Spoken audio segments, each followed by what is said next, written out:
Welcome to my channel. Don't forget to subscribe. My name is Audrey Gable. I'm 34 years old, and 2 weeks ago, I came home to find my own stepsister wearing my wedding gift robe in my kitchen. Before I tell you about how I moved them both from my beautiful Austin home into the gutter, let me know where you're watching from in the comments. The drive home from the airport had been quiet. A 2-day business trip to Dallas, a major deal secured for my company, and all I wanted was a hot shower and my own bed. I pulled into the driveway, my reliable old sedan looking out of place next to the gleaming new BMW I knew my husband, Preston, had recently leased. But there was another car there, one I didn't recognize. A sporty little white convertible, parked with a casual arrogance that set my teeth on edge. I chalked it up to one of Preston's colleagues. He was always bringing people from his investment firm home without telling me. I grabbed my carry-on, the familiar weight of it comforting in my hand, and walked to the front door. The first thing that hit me was the smell. A cloyingly sweet perfume, the kind that tries too hard. It wasn't mine. My keys felt cold in my hand as I unlocked the door. The house was quiet, but it was a lived-in quiet. A designer purse was slung over the back of my favorite armchair, a pair of impossibly high heels kicked off near the entryway. My blood began to feel like ice water in my veins. I walked slowly towards the kitchen, my footsteps silent on the hardwood floors I'd picked out myself. And then I saw them. It was a perfect domestic scene.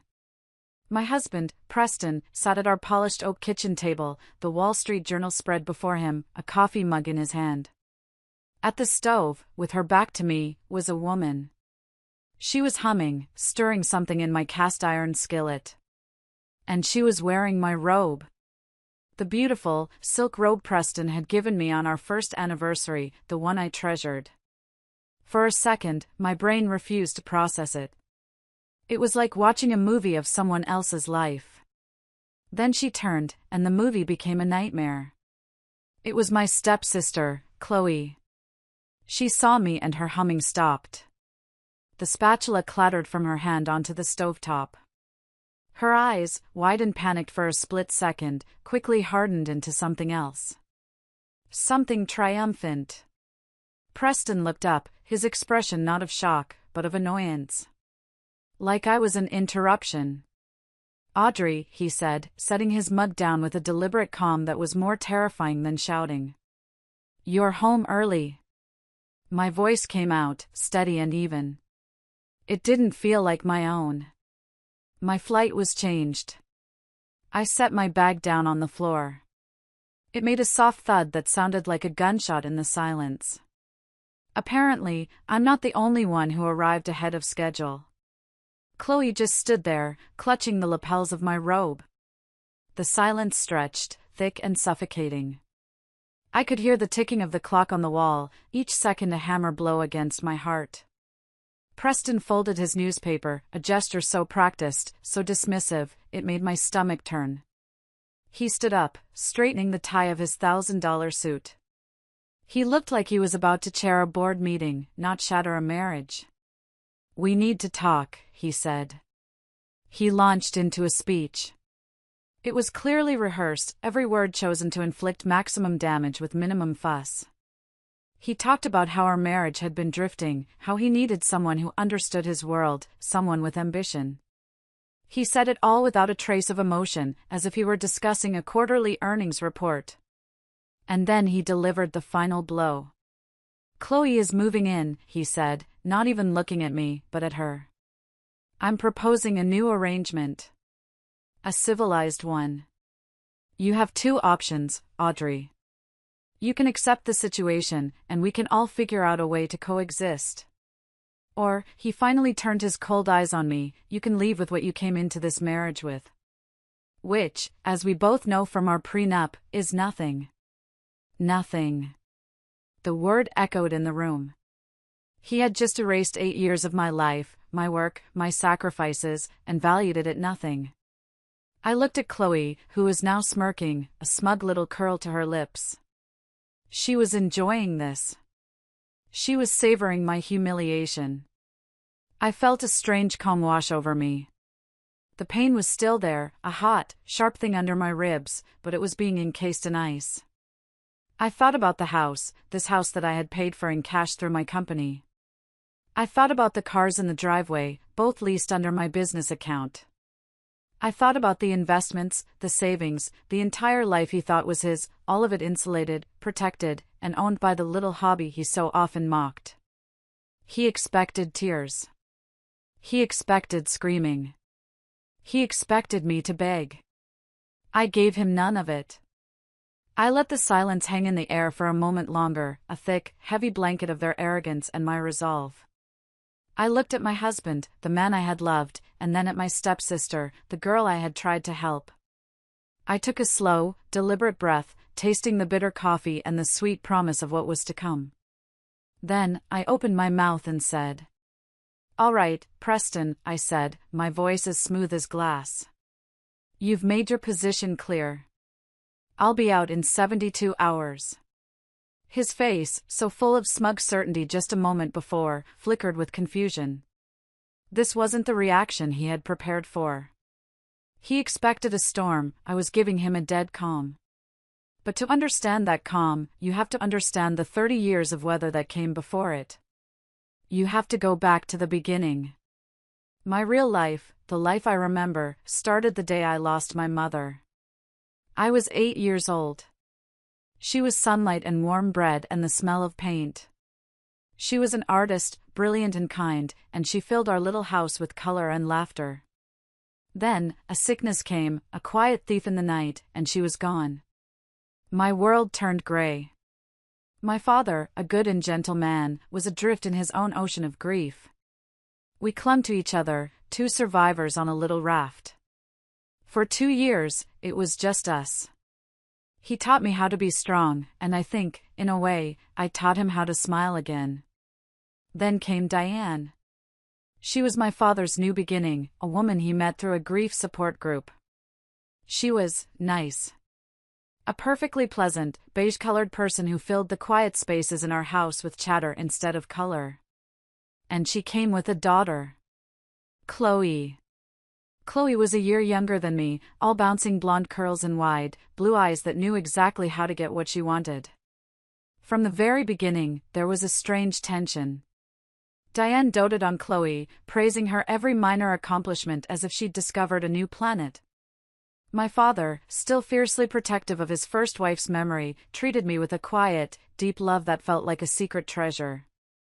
He gave me my mother's old art supplies, her books, her legacy. Diane gave Chloe new clothes and an ever-increasing allowance. We were living in the same house but on different planets. The jealousy started small. In 5th grade, I built a model of the solar system for the science fair. My mother had been obsessed with astronomy, and I spent weeks on it, carefully painting each planet, building a little motor to make them orbit a glowing sun. It was the best thing I had ever made. The night before the fair, Chloe accidentally tripped while carrying a glass of water, drenching the entire project. The papier-mâché planets warped and bled their colors. It was ruined. She burst into tears, apologizing profusely, and Diane rushed to comfort her, shooting me a look that said, "How could you leave your project where she could trip over it?" My father spent the whole night helping me rebuild it, but it was never the same. Chloe won a participation ribbon for a poster she'd copied from a book. I got an honorable mention. And as I stood there, looking at my sad, lumpy planets, I saw Chloe across the gymnasium. She wasn't looking at her ribbon. She was looking at me, and for a split second, I saw a flash of pure, unadulterated satisfaction in her eyes. It was a pattern that repeated itself through middle school and high school. If I got an A, she'd complain about how the teacher liked me better. If I made the varsity soccer team, she'd suddenly develop a mysterious ankle injury that required everyone's attention. She was a black hole for sympathy, and her favorite target was anything that brought me joy. My father saw it, I think. He'd often pull me aside and say, "You have your mother's spirit, Audrey. Don't ever let anyone dull your shine." But I wanted a family. I craved the easy affection I saw in my friends' homes. So I tried. I helped Chloe with her homework, I covered for her when she snuck out, I pretended not to see the way she'd look at my boyfriends. I was trying to build a bridge to a sister who was secretly trying to burn my side of the shore. Then came Preston. I met him in my last year of college. He was ambitious, handsome, and utterly captivated by the business I was starting to build from my dorm room, designing eco-friendly packaging. He called it brilliant. He said I was going to change the world. He was the first person outside of my father who seemed to see my potential not as a threat, but as an asset. We got married 2 years later in a beautiful ceremony in the Texas Hill Country. My father walked me down the aisle, his eyes glistening with tears. He whispered in my ear, "Your mother would be so proud." As I stood at the altar next to Preston, I looked out at the guests. And I saw Chloe. She was a bridesmaid, stunning in a pale blue dress.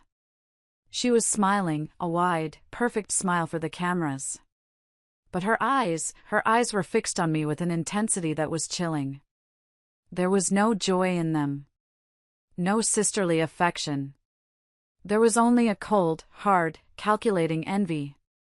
It was the same look I'd seen across the gymnasium at the science fair, magnified 100 times. At that moment, a shiver went down my spine, a cold premonition that I quickly dismissed as wedding day jitters.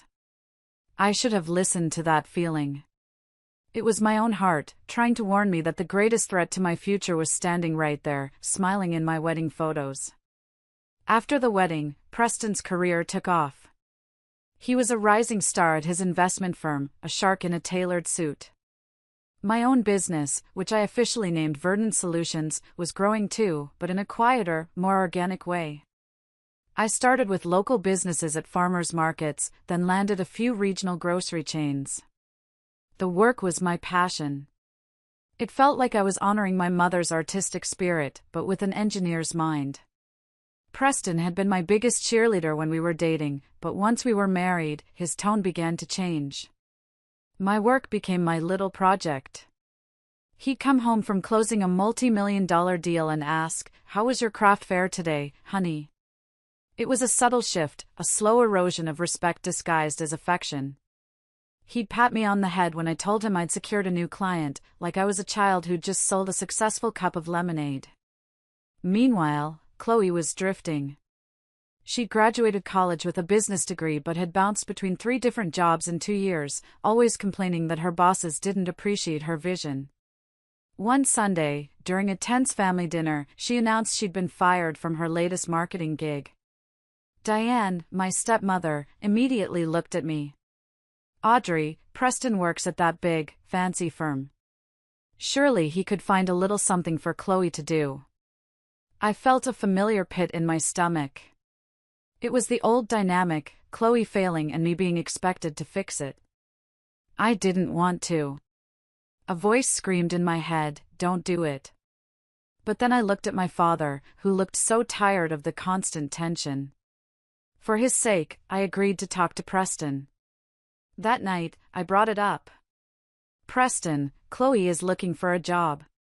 Do you think there might be an entry-level analyst position at your firm? She's a smart girl, she just needs a real chance." He scoffed, swirling the wine in his glass. "Audrey, we're a top-tier firm, not a charity. We hire the best of the best from Ivy League schools. Your sister, she doesn't have the pedigree." His arrogance was infuriating, but I pressed on, appealing to the one thing I knew he couldn't resist, his ego. "I know that. But think about it. You could be her mentor. You could shape her, guide her. She looks up to you so much. It would be a great reflection on you to take someone with potential and turn them into a star." I saw it then. A flicker of interest. The idea of being a kingmaker, a powerful mentor to a young, attractive woman, appealed to him. He stroked his chin. "All right," he said, his voice magnanimous. "I'll see what I can do. But she reports to me. I'll keep her on a tight leash." 2 weeks later, Chloe started her new job. I felt a wave of relief. I thought I had finally done it. I'd helped my sister, I'd eased the family tension, I'd built that bridge. I was a fool. I hadn't built a bridge, I had opened the gate and personally escorted the wolf into the fold. The change was almost immediate. Suddenly, Preston and Chloe had a whole world of inside jokes and shared experiences I wasn't privy to. Dinners became a performance of their professional lives. Chloe absolutely killed it in the Braxton pitch today, Preston would announce, beaming. She has a real killer instinct. Chloe would blush and say, I learned from the best. They were a team. I was the audience. My business, in contrast, became an even bigger joke to him. He'd walk into my home office, see my prototypes and material samples, and say, It's cute that you have your little arts and crafts project, Audrey. It keeps you busy while I'm out there making a real salary. A real salary. He had no idea. I was already clearing 7 figures in profit, but I let him believe I was making pocket money. Part of it was self-preservation, a lesson learned from my mother's difficult divorce from her first husband before she met my dad. She had trusted him with everything and left with nothing. I swore that would never be me. So every major asset, every investment, the down payment for our house, it was all funneled through my business. Legally, I was a CEO funding a lifestyle. In his eyes, I was a housewife with a hobby.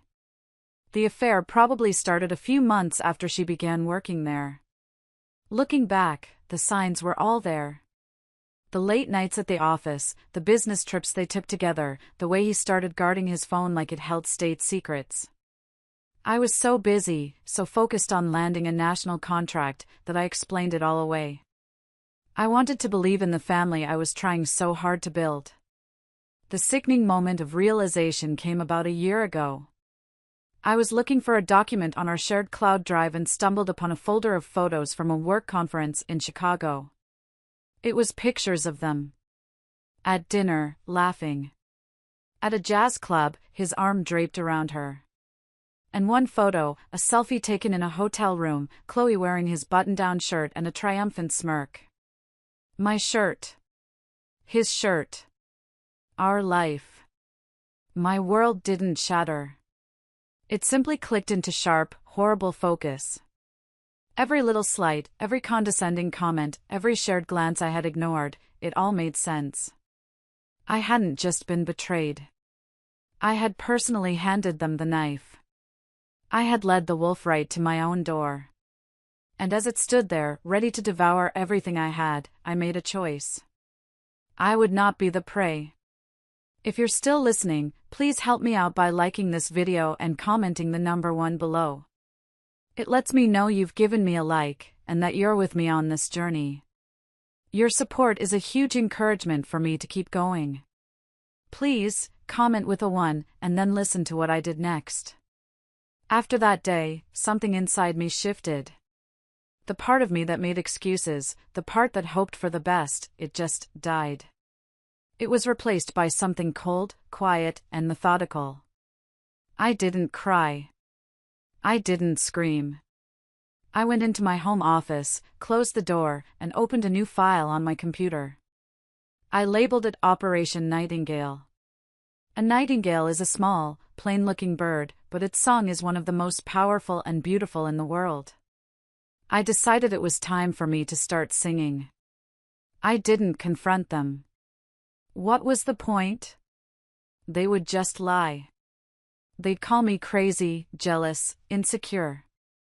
They'd gaslight me until I doubted my own eyes. I had seen that happen to my mother during her first divorce, and I had learned. You don't go to war without ammunition. So I began to gather it. My home office became my war room.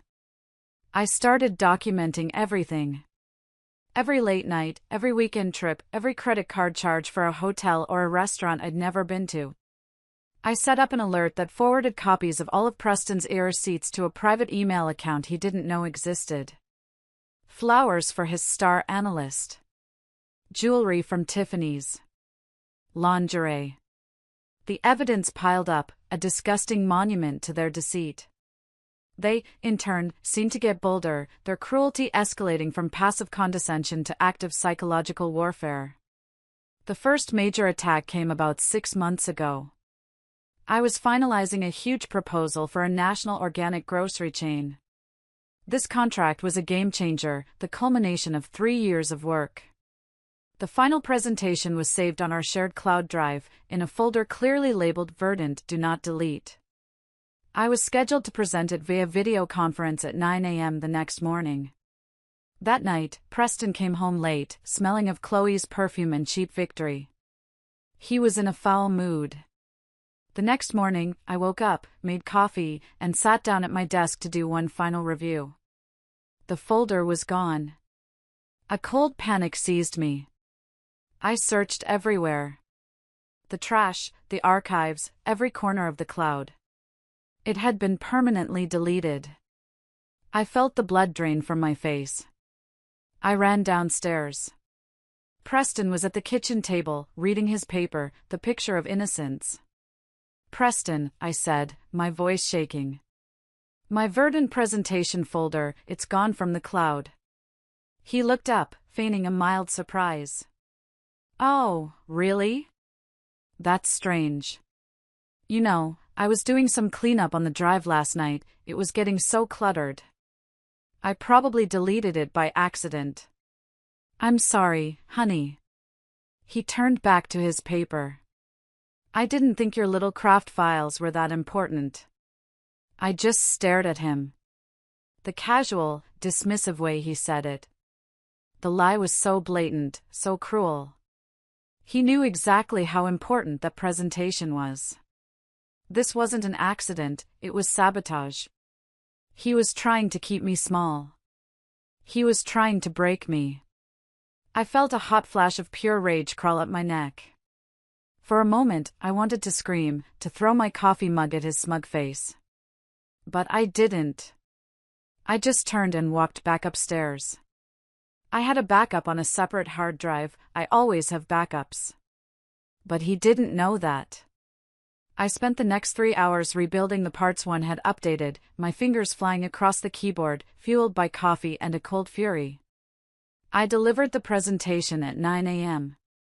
And I landed the contract. It was the biggest deal in my company's history. When I told Preston that evening, he could barely hide his shock and disappointment.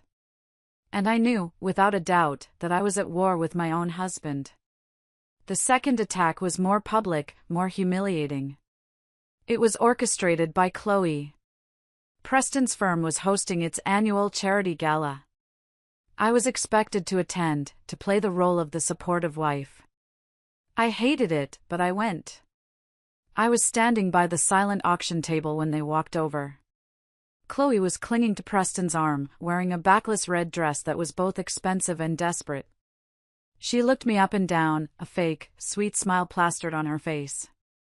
Then, in a voice loud enough for the people around us to hear, she said, "Oh, Preston, darling, isn't this your wife? Audrey, right?"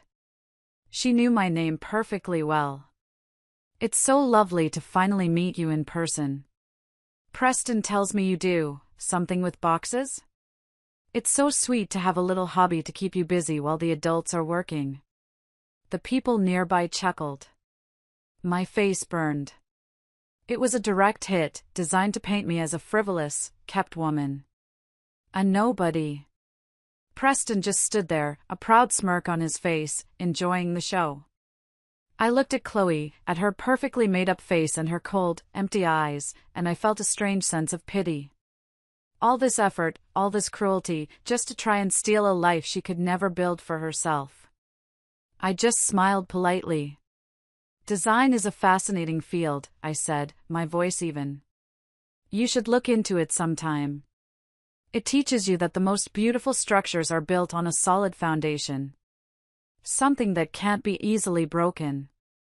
Her smile faltered for a second. She didn't understand what I meant, but she felt the steel in my voice. They walked away, and I stood there for another minute, my heart hammering in my chest. That night, I went home and called the one person I knew I would need. A lawyer. Not just any lawyer, but the best corporate litigation attorney in Austin. I didn't tell her the whole story, not yet. I just said I needed to restructure my corporate assets for maximum liability protection. It was the first official move in Operation Nightingale. The war was no longer silent. It was about to get very, very loud. So when I stood in that kitchen, with their smug faces staring at me, I wasn't a heartbroken wife. I was a general, and they had just blundered directly into my perfectly laid trap. My calm wasn't shock. It was control. "All right, Preston," I said. "You've made your position clear. I'll be out in 72 hours. I turned without another word and walked upstairs, leaving them in a stunned silence. I could feel their eyes on my back. I went straight to my office, my real office, the command center of my life, and closed the door. My hands were perfectly steady. The emotional part of my brain had shut down, and the logical, CEO part had taken complete control. I sat down in my leather chair and took a deep breath. Then I made my first call. The phone rang twice before a crisp, no-nonsense voice answered. Eleanor Vance. Eleanor was my lawyer. We had been working together for the past 6 months, fortifying the legal walls of my company. She was a shark, just like Preston, but she was my shark. "Eleanor, it's Audrey," I said, my voice low and even. "It's time." There was a pause on the other end, and then I heard the faint sound of typing. "I see," she said. Her voice was as calm as mine. "Are we proceeding with the full protocol?" "Full protocol," I confirmed. "Operation Nightingale is a go. I want an immediate asset freeze on his personal accounts. Everything in the name Preston Hayes. His checking, his personal brokerage account, his 401k. Leave the corporate accounts of Verdant Solutions completely untouched. We don't want to tip our hand." "Understood," Eleanor said. "I'll file the emergency petition with the court within the hour, citing potential dissipation of marital assets pending a divorce filing. It should be approved by morning." "What about the property?" "He's here," I said. "With her. In corporate housing." I heard Eleanor let out a low whistle. "He's making this easy," she said, a hint of admiration in her voice. "I'll have the cease and desist and the eviction notice drawn up. Standard 24-hour vacate order. We'll serve him with everything at once." "When do you want to do it?" 72 hours from now," I said.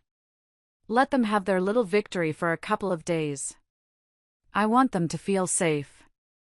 Cold-blooded." "I like it," Eleanor said. "I'll be ready. Stay strong, Audrey." I hung up. One piece on the chessboard moved into position. My second call was to my CFO, a brilliant woman named Maria who had been with me since the beginning. She knew more about my company's finances than I did. She also knew the general outlines of my situation with Preston. "Maria," I said when she answered. "Execute Operation Nightingale." "With absolute pleasure," she replied, her voice filled with a fierce loyalty that almost made me emotional. "Almost. How scorched do you want the earth?" "I want it visible from space," I said. "Start the process of formally documenting all corporate assets. I want a full inventory and valuation report ready to go. The house, the vehicles, the furniture we purchased for the executive retreat. I put a sarcastic emphasis on the last 2 words. I want every receipt, every title, every deed locked and loaded." "Consider it done," Maria said.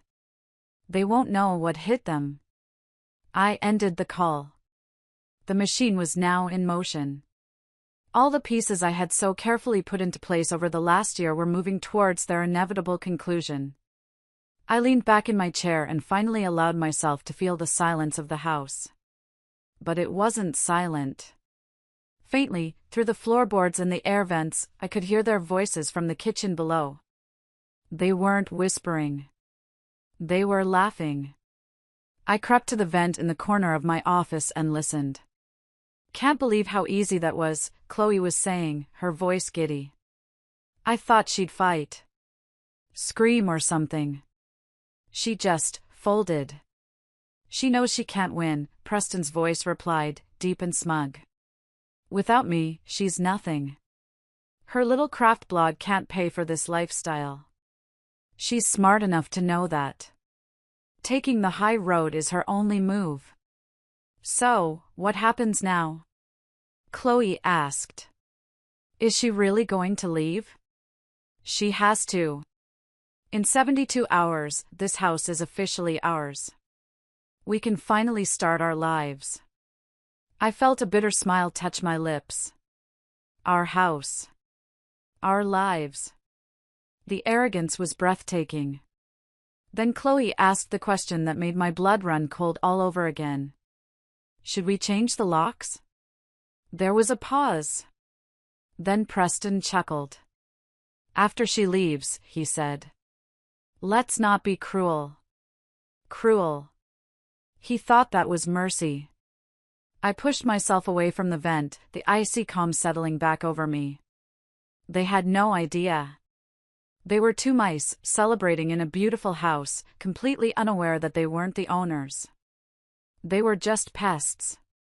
And the exterminator was coming. The next morning, I woke up early. I bypassed the kitchen, where I could hear them moving around, their laughter echoing unnaturally in what was still, for the moment, my home. I made coffee in my office and got to work. I wasn't packing my clothes or personal belongings. I was packing my arsenal. I spent hours gathering every single piece of documentation. The original deed to the house, clearly listing Verdant Solutions, LLC as the owner. The vehicle titles, the corporate insurance policies. I printed out 3 years of financial statements, highlighting every major purchase that proved my company, not Preston, had funded our entire life. I compiled it all into 3 identical, thick binders, each with a crisp, clean label, Hayes v. Hayes Corporate Assets. Around noon, they finally emerged from the bedroom. They were acting like they were on a honeymoon. He was in his golf attire, she was in my yoga clothes. They were heading out for the day. As they left, Preston paused at the bottom of the stairs and looked up at my office door. "Try not to make too much of a mess with your packing, Audrey," he called out. "I've got clients coming over for drinks next week. I want the place to look presentable." I didn't answer. I just listened to the front door close behind them, the sound of their laughter fading as they drove away in the company car. Later that afternoon, the movers arrived. It was a small crew, just 2 men, from a company I used for my business logistics. They knew me as Ms. Gable, the CEO. They had no idea about the drama unfolding in this house. Preston and Chloe had just returned from their day out. They were sitting on the patio, drinking cocktails, when the moving truck pulled into the driveway. I saw Preston sit up, a smirk spreading across his face. He clearly thought this was me, making a big show of moving my things out. I met the movers at the door. "Good afternoon," I said crisply. "We're just moving the contents of the home office today. Nothing else." They nodded and got to work. They brought in dollies and boxes, moving with quiet efficiency. Preston and Chloe came inside, drawn by the activity. He leaned against the doorframe of the living room, arms crossed, watching the scene with an air of amused detachment. "Taking your craft supplies?" he asked, his voice dripping with condescension. "Something like that," I replied, not looking at him. I directed the movers as they carefully packed my computers, my printers, my filing cabinets filled with patents and contracts.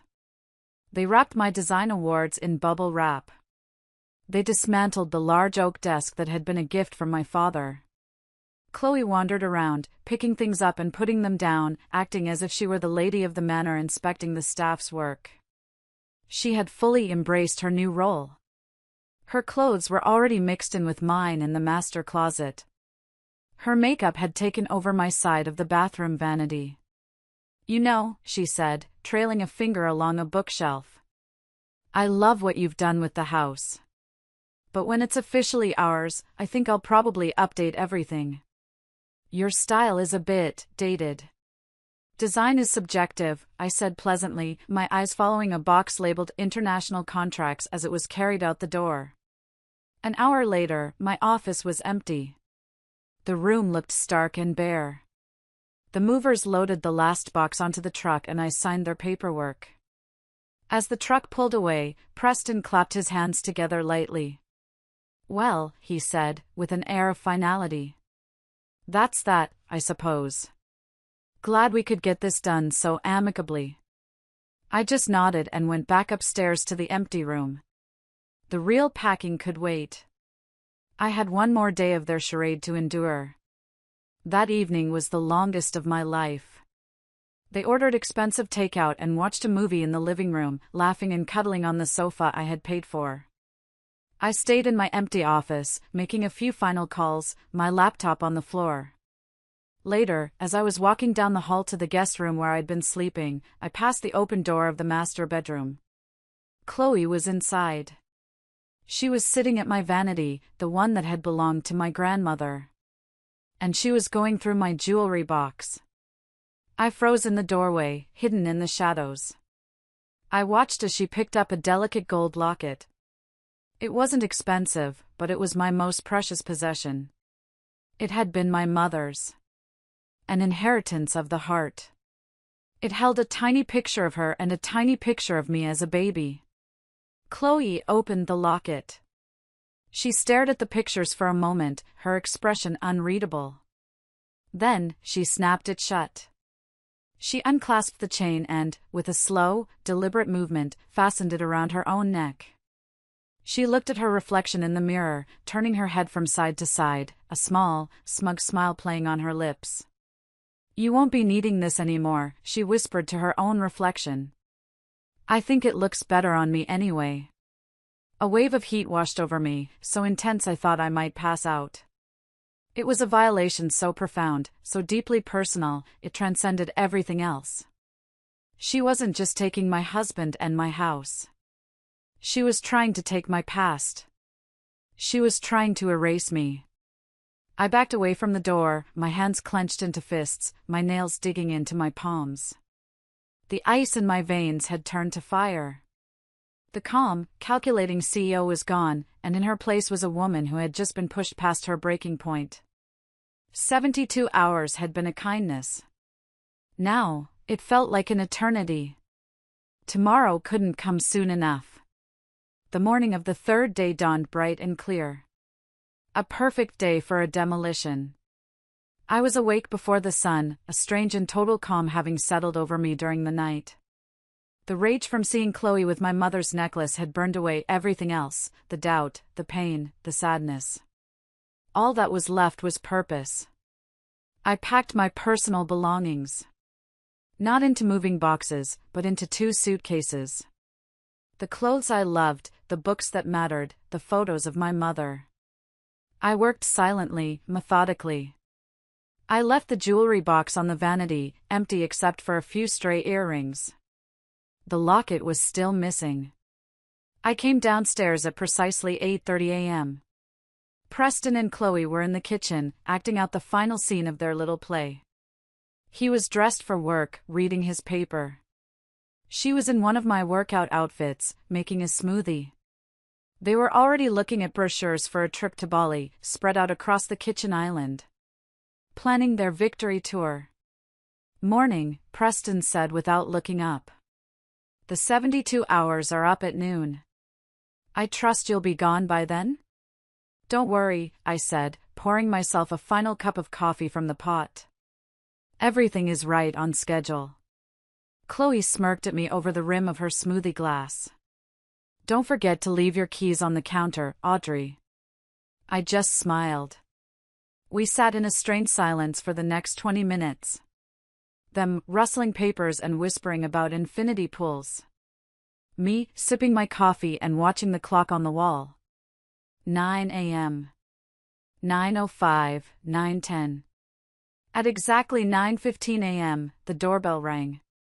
Its cheerful, 2-note chime cut through the tension like a knife. Preston looked up, annoyed. Are you expecting someone? Your movers are coming back? No, I said, standing up. My movers are finished. I'll get it. I walked to the front door, my heart a steady, heavy drum in my chest. I didn't feel nervous. I felt alive. I opened the door. A man stood on the porch. He was in his 50s, with a tired face and a nondescript gray suit. He was holding a thick manila envelope. He was exactly who I was expecting. I'm looking for Preston Hayes, he said, his voice flat. That's my husband, I said, a little too brightly. I turned and called into the house. Preston, honey. Someone's here for you. Preston appeared in the hallway, his face a mask of irritation. What is it? I'm going to be late for work. The man on the porch extended the envelope. Preston Hayes? You've been served. The words hung in the air. Served. It's a word you see in movies, but when you hear it in your own home, it has a physical weight. Preston stared at the man, then at the envelope, as if he didn't understand the language. He slowly took it. The man nodded curtly, turned, and walked back down the path to his car. I closed the door, leaving us all inside. Preston tore open the envelope. His eyes scanned the first page. I watched his face as he processed the words, a fascinating, slow-motion ballet of emotions. First, confusion. His brow furrowed. Then, disbelief. He shook his head slightly, as if to clear it. He read the page again. And then, finally, his face began to suffuse with a deep, blotchy red. Rage. He looked up at me, his eyes wide and wild. He jabbed a finger at the papers in his hand. What is this? He spat, the words coming out in a choked whisper. It's exactly what it looks like, I said, my voice dangerously calm. Divorce papers? He roared, his voice finally breaking free. You're divorcing me? After everything I've done for you? After I generously gave you 2 options? I chose a third option, I said, taking a sip of my coffee. He waved the papers at me like a weapon. This is insane. A cease and desist? What the hell is a cease and desist? It's a legal order, I explained, as if to a child. Informing you that you are currently residing in a property owned by Verdant Solutions.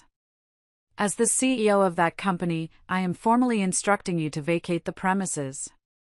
He stared at me, his mouth opening and closing. He looked at the walls, at the floor, as if seeing them for the first time. This is my house. I pay the mortgage. No, you don't, I said simply. You transfer money into a joint account every month, and my company pays the mortgage. A company you thought was a little craft project. Chloe had appeared in the kitchen doorway, drawn by the shouting. Her face was pale, her eyes darting between us. Preston? What's going on? Preston ignored her. His rage was focused entirely on me. He was breathing heavily, his multi-thousand-dollar suit suddenly looking cheap and ill-fitting. The powerful investment banker was gone, replaced by a cornered, confused animal. This can't be legal, he shouted, shaking the papers so hard they rattled. I'll call my lawyer. He'll destroy you. You'll get nothing, Audrey. The prenup is ironclad. You'll leave with nothing. He was still shouting, his voice echoing in the grand foyer he thought was his, when the doorbell rang again. Preston froze, his tirade cut short. We all looked at the door. Don't worry, I said, a real smile finally breaking through. I'll get that one too. I believe it's for you. He stared at me, a flicker of genuine fear finally entering his eyes. He didn't understand what was happening. But he was starting to realize that the game he thought he had won had never even started. I opened the door. Standing on the porch, looking immaculate in a steel gray pantsuit, was my lawyer, Eleanor Vance. She gave me a small, sharp nod and then looked past me at Preston. "Mr. Hayes," she said, her voice cutting through the air like a shard of ice. "I believe we have a few things to discuss." Preston stared at Eleanor as if she were an apparition. He knew who she was. Eleanor Vance had a reputation in Austin's legal circles. She was brilliant, ruthless, and she never, ever lost. Seeing her on his doorstep, representing me, was like seeing a tank pull up outside his office. The color drained from his face. "Eleanor Vance," he stammered. "What are you doing here?" "I'm here representing my client, Ms. Audrey Gable," Eleanor said, stepping inside. She didn't wait for an invitation. She owned the space the moment she entered it. She glanced at the divorce papers in his hand. "I see you've received the opening documents. Let's consider this the executive summary of your new reality." Chloe, who had been frozen in the kitchen doorway, finally found her voice. "Preston, who is this woman? What is she talking about?" Eleanor turned her cool, analytical gaze on Chloe. "You must be Ms. Chloe," she said, her voice devoid of any warmth. "The new arrangement." The way she said it made it sound like something you'd find growing in a petri dish. Eleanor walked past them and placed her leather briefcase on the dining room table, snapping it open with 2 sharp clicks. "Mr. Hayes, perhaps you should sit down. You look a little unsteady." Preston didn't move. He was still reeling. "This is a joke," he said, trying to regain his footing. "A scare tactic. Our prenup protects my assets. This house, my salary, my investments." Eleanor pulled out a thick, bound document. It was one of the binders I had prepared. She dropped it on the table with a heavy, definitive thud. "Let's talk about assets, shall we?" she said, flipping it open. "Let's start with this house. You seem to be under the impression that it's marital property. It is not." She slid a copy of the deed across the table. "It was purchased on May 12th, 4 years ago, by Verdant Solutions, LLC, as a corporate executive retreat. You've been living in corporate housing, Mr. Hayes. Rent-free, I might add. A taxable benefit you failed to declare for the past 4 years. The IRS will be very interested to hear about that." Preston's jaw went slack. He stared at the deed, at the familiar address, and the unfamiliar name of the owner. Verdant Solutions? What the hell is Verdant Solutions? I decided it was time for me to speak. "It's my hobby, Preston," I said quietly. "My little arts and crafts project." He looked at me, his eyes filled with a dawning horror. Eleanor continued, relentless. "Next, the vehicles." She slid 2 more documents across the table. "The Mercedes sedan you drive and the BMW convertible Ms. Chloe has been enjoying are both leased by Verdant Solutions as company cars. The leases are in the company's name. The insurance is in the company's name. As of my call to the leasing agency 1 hour ago, you are both no longer authorized drivers. They will be repossessed by the end of the day." Chloe let out a little gasp. "My car? You can't take my car." "It was never your car," Eleanor corrected her, not even bothering to look at her. "Now, for the financials." She turned to a new section of the binder. "Over the past 8 years, you have earned a substantial salary.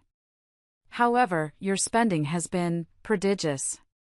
The vacations, the expensive dinners, the gifts." She paused, and her eyes flickered towards Chloe for a millisecond.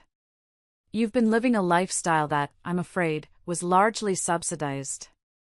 The joint accounts you shared with my client were consistently supplemented by large cash infusions from Verdant Solutions to cover household expenses." She tapped a spreadsheet. "According to the prenup, you are each entitled to half of the assets acquired during the marriage that are not protected as separate business holdings. My client's business and all its holdings are, of course, entirely separate. So, the marital property consists of the remaining balance in your joint checking account, which is currently $1,842, and the contents of your personal 401k. She looked at him.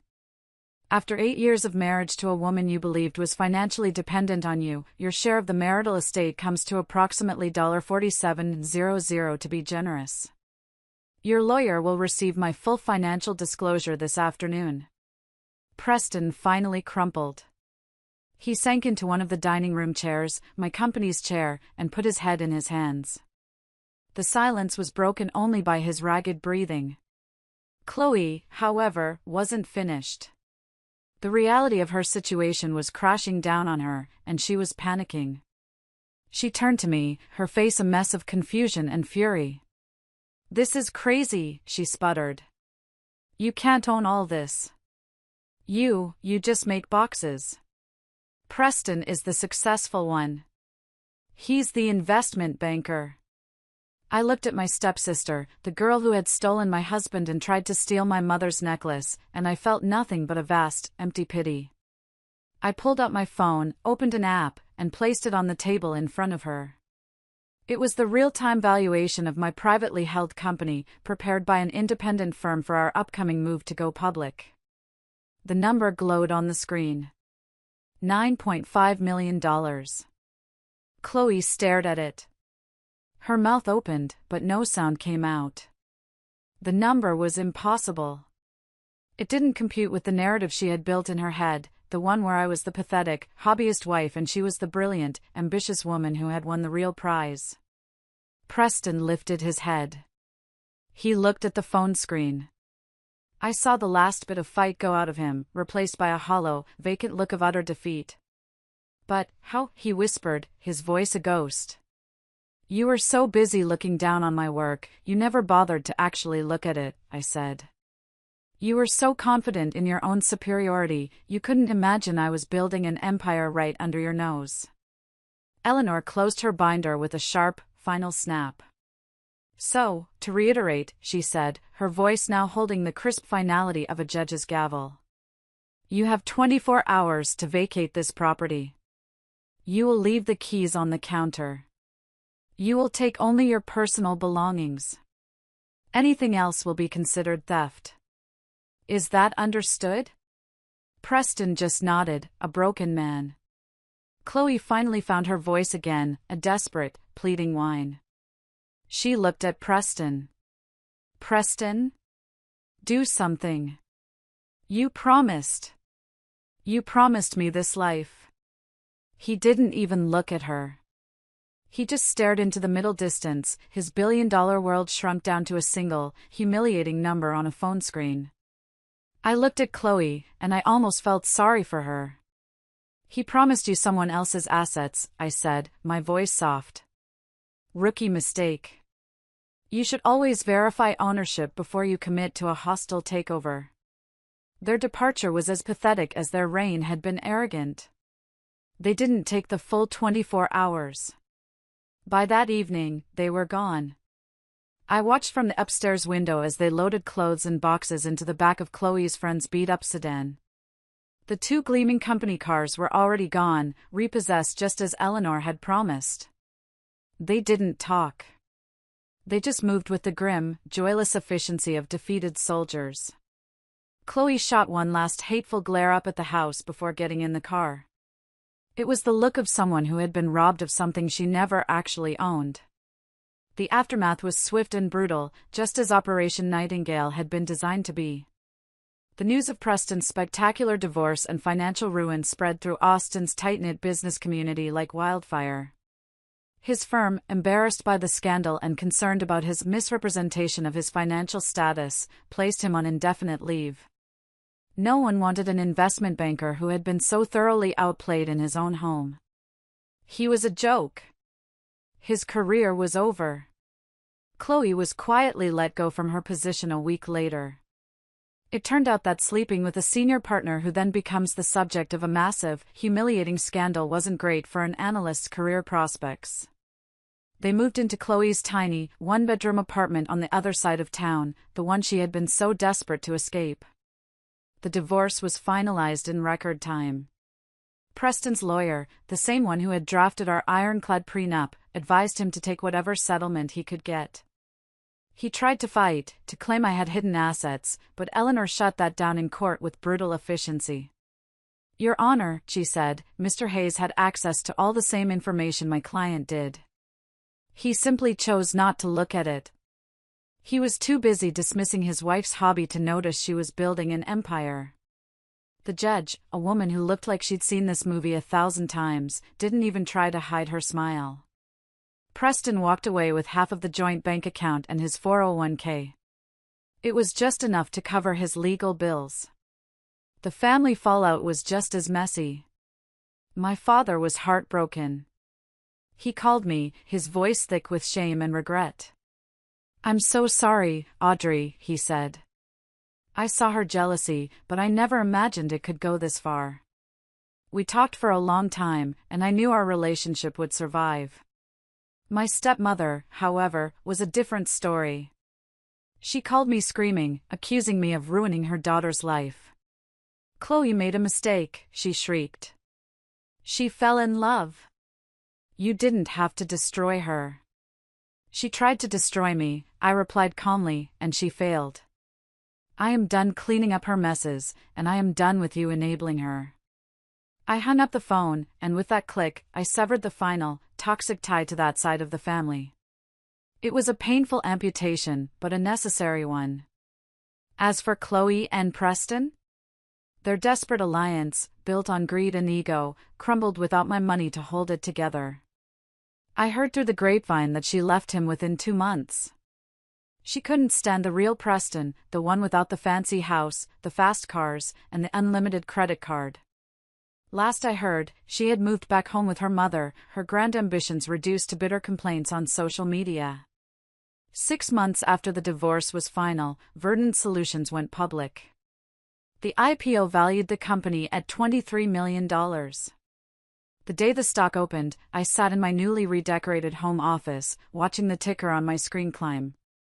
There was no champagne, no celebration. Just a quiet, profound sense of peace. I had won. But more than that, I had survived. The next week, I bought a building.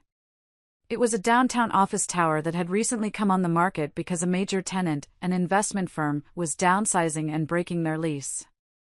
It was Preston's old firm. I didn't do it out of spite. I did it because it was the perfect location for my next project. I've converted the top 3 floors into the Lily Gable Center for Entrepreneurship, a design incubator and co-working space for young women starting their own businesses. The centerpiece is the Lily Gable Scholarship, named for my mother, a substantial college fund designed to help talented young women who might otherwise be overlooked. Sometimes, late at night, I think about that morning in my kitchen. I think about Chloe in my robe and Preston explaining my new, pathetic reality. They thought they were so powerful. They thought they held all the cards. They never understood that true power isn't about what you can take from someone else. It's about what you can build for yourself. He tried to put me in a box, a little hobby box he could control. He never realized I was the one designing the whole world outside of it. Thank you so much for listening to my story all the way to the end. It means the world to me to be able to share it. So many of us have faced betrayal from the very people who were supposed to love us, and it's important to know you're not alone. My question for you is, what's one piece of advice you would give to someone who is just starting to rebuild their life after a major setback? I would love to read your wisdom in the comments below. And if my story resonated with you, please consider liking this video and subscribing to the channel. Your support truly helps.